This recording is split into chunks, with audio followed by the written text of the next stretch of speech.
We've been looking at a series called Are You Well? W.E.L.L. And the W stands for worship, E evangelism, L learning, and the other L is loving. We looked already at worship and the importance of worshipping in spirit and truth. This coming Sunday I'm going to look at evangelism, and as soon as I say that, many people will think like, oh, evangelism, it has become such a word that people tend to shy away from it. People try and say, well, I'm not an evangelist. This is someone like Billy Graham and all these great names that we've heard over the centuries who speak in front of people and hundreds or thousands of people give their life to the Lord. And we tend to think that that is the only way that one can evangelize, and if I don't have the ability to do that, then I shouldn't do evangelism.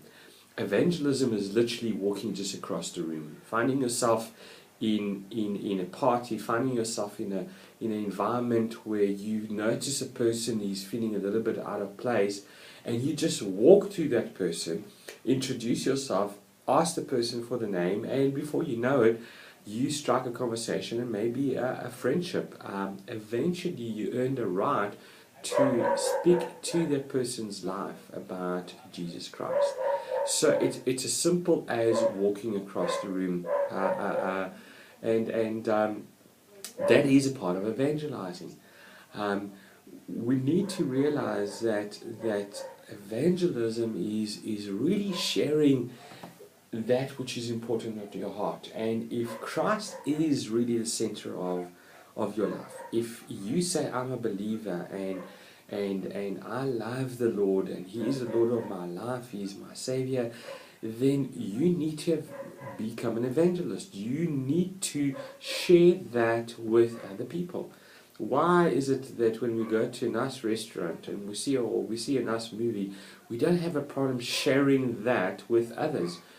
Yet when it comes to the gospel and our relationship with Jesus Christ, we shy away from being that friend to a person and sharing that with a person. Rick Warren, in his testimony, shares how his father was on his deathbed and he was sitting right next to his dad, and literally his dad was moments away from dying.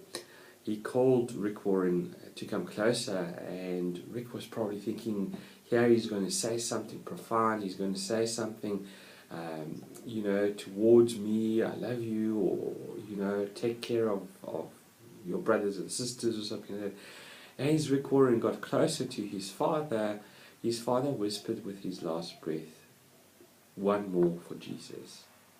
One more for Jesus. Let us take on the call of evangelism, not in a crusade kind of way, but let us just reach one more for Jesus. So won't you join us this coming Sunday as we look at evangelism. God bless.